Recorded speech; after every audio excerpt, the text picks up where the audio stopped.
Preston, aka SB Press, and today we got a special episode. It's gonna be a part two to a previous episode of my what is it, parent perspective. This one's gonna be more on the co-parenting side. Today I got a special guest again. Name goes by Kat, but I call her Kat-Dawg. But yes, I just wanted to go ahead and give her that little, welcoming. But thank you again for Bark. being here.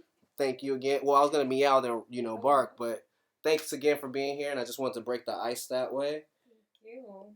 And yeah, definitely. Let's just get into this because behind off the camera, we definitely were into a juicy conversation of the matter. But again, this episode is going to be dealing with co-parenting, and unfortunately, your situation is pretty rare and pretty fucked up, if I might ask. And I have to say, I respect the hell out of you for like countlessly going through what you're going through.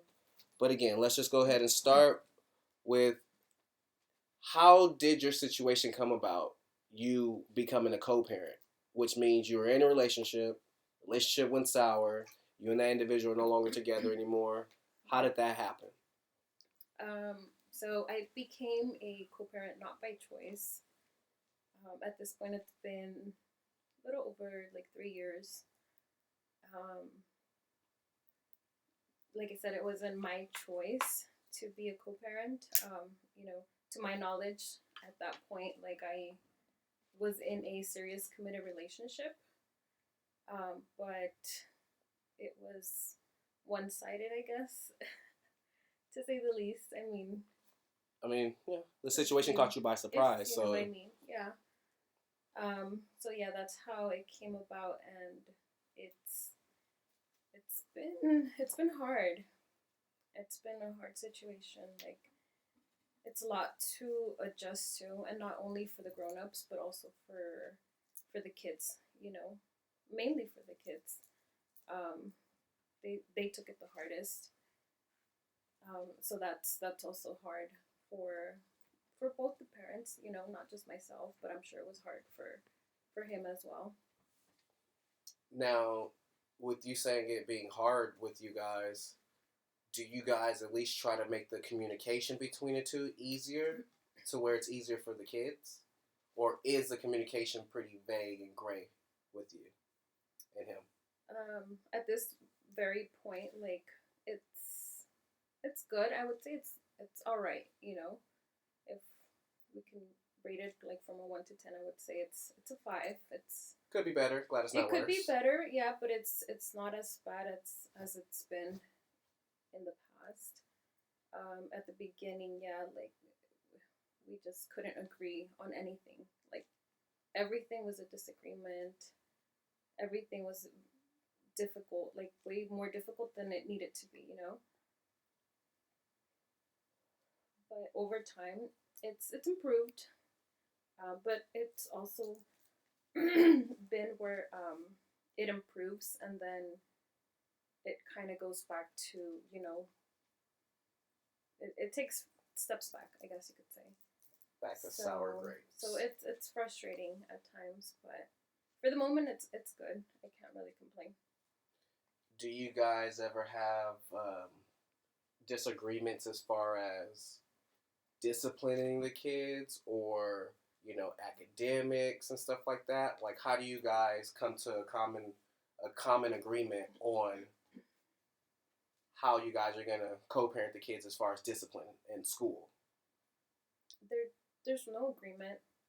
We both do whatever we think is best. And so we have 50-50 custody. So on his time, he kind of gets to make the decisions for the kids, and I trust that he's going to make the best decision for them. And I kind of do the same thing when they're with me. I kind of don't run things by him, and like I said, vice versa, unless it's an emergency. Something that life threatening, I guess you could say. So that kind of works well for us because we don't have to really agree or disagree on anything. Okay. So you said this situation, the cheating and everything and the breakup came 3 years ago. I think it's been longer than that. But we'll just go ahead and say to your recollection, it's been 3 Yeah. years. Yeah. And the individual he cheated with, is he still with that person? Yeah, they're very much together now. So I have to ask, what's the dynamic? Because this person's around your children. Yeah. And I'm sure this individual has children of their own. So what is the communication basis with you and that person? Me and her, None at all. We don't. No, yeah, we don't have any type of communication. No head nod, no. Hey, like, I'm just saying because there's times where you drop off the kids. Yeah. Or the kids are being dropped off to you and that person's there.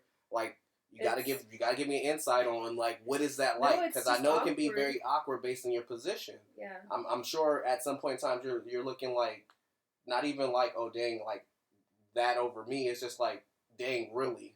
Because this situation could have just all been handled with communication. It could have been handled differently. But as far as, there's no relationship there. I mind my own. I have no business really with her. And my only business is with him, and it's only the kids. That's all it is. That's all it needs to be. Okay, because I was gonna say, like, are you one of the mamas like, hey, watch her around my kids, and that's that, and that's it. I don't think that needs to be said. No, I think there's a mutual respect in that. Yeah, and I think as a mom herself, she understands, and she would agree. Okay, so then I have to ask this question. What is your dating life like as a co-parent? It's complicated. And have you been in a serious relationship since the situation? And how close has that person been around your kids? Because you still have to be mindful of who you bring around the kids and stuff like that as well. Yeah. I've had one serious relationship after our separation. It was a pretty short one, I guess you could say. This was already probably a year and a half after.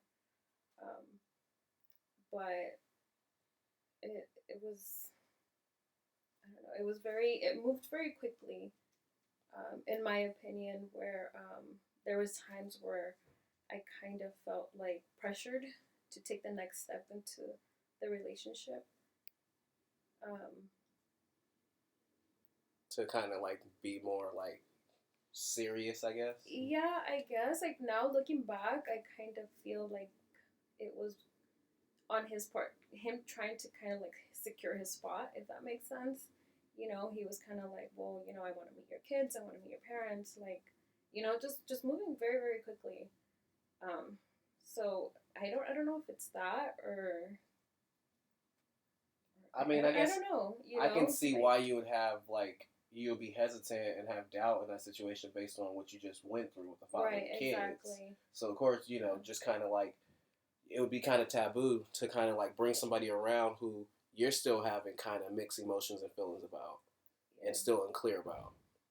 So I respect that, just, being mindful of like when and, the proper time on when to bring people around and stuff like that. I would say take it slow and don't let your partner pressure you into doing something that you really don't want to do or you don't feel like, it's the right time to do. Do it on your time, Okay, so with that being said, you as the person, what are you looking for in a significant other? What am I looking for? Yes. I mean, you as a person is also a parent. Yeah. But what are you looking for in someone to understand? I feel like I don't ask for much, to be honest. It's simple. Like just be understanding of who you're dating. If you're gonna date a single parent, like know that it comes with a lot of restrictions, I guess you could call them. A single mom is not always available for you. Like we can't just, drop everything and go on a date or, come see you or whatever the case may be. And it takes more of like a bond building and like communication type of building thing before it becomes more of a like. I feel like it has to be someone mature, because a lot of guys will say that they understand. They're like, oh no, like it's fine, you know, like I get it, you have kids and stuff. But really, like later down the road, it kind of seems like they get bothered when they're not a priority. Do you date single dads? Single, yeah. Do you date single dads? I've dated one or two, a couple. And I do feel like those relationships kind of went a little bit better in the sense of where, like, you know, the other the other person doesn't get upset if you have to cancel plans or if you have to reschedule and stuff like that, because you get it as a parent, you know, we're busy, we have a lot of shit to do, and even when we don't have stuff to do, it's like we want to just chill. Yeah, like, so mutual understanding and relaxing is the main thing to do. Yeah, so so I feel like in that sense relationships are a little bit easier, but then also like they come with a baby mama, you know. Just as well as you come with a baby daddy. So I think that yeah, you just have to be more. You have to be understanding and open to the fact that, like, you know, what you come with is what that person comes with, and it's a package for sure. If communication's on, you know, on point, then understanding should be as well. Yeah. So, has your baby daddy ever interfered with any of your relationships? Oh God. You have one of those baby daddies to where like you're not mine, but you're so. still mine. I don't want to say 100% that it was him, but it was him. I mean, because who else would it be? Especially when it was like right after our separation. It wasn't even someone I was dating, which is the funniest part. It was just a friend, and he kind of came after him, but like behind a fake Instagram. So it's like kind of, you know, it's like if you're gonna talk shit. Like, why do you have to hide behind a, you know, that's kind of petty. Burner account just to burn you out. Kind of petty. Yeah, but yeah, I feel like, I mean, I'm not gonna say he again. I don't want to point any fingers, but this person was trying to like, kind of like ruin my game. Like, in a sense, it seemed like, you know. He was trying to put salt in your game. He really was. Which is funny because it's like this whole time you've been doing you behind my back, but now that, you know, I'm single and I'm moving on, like it's an issue. And you're only single due to him making the decision to cheat. So it's kind of an oxymoron, so to speak, for him to cheat, but then still feel the need to be mad or to try to bogart his way into your life in different various ways. But childish. I feel like as long as the main thing that you guys both have a clear understanding of is the kids are gonna be for you guys, everything should be fine. At this point, I think that's where we're at. You know, I think we both came to a point where we realized that there's really no point in the arguing and having to disagree on everything. Like, it's just so much more easier to just agree and move on. So I'm gonna conclude it with this then.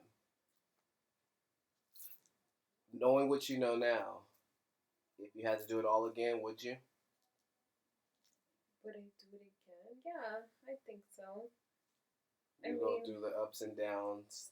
Yeah, I would. I mean, there was definitely downs, but there was more good than bad, you know? Maybe there was more bad, but I didn't know about it, so. I mean, obviously, you say the situation was more than 3 years. Yeah. And, you know, hey, I don't know, like everything that happens in the dark comes into the light. So yeah, that's for sure. But glad you came in today. Glad to have you. I'm definitely gonna look forward to, you know, expanding more on your story and giving more people a perspective of what's the ins and outs of co-parenting and some of the do's and don'ts. The main thing I guess I want to just pitch out there is communication is key. Communication all the way. Because it's not just about you, it's about the other individual too. And like that, SP Press is out of here.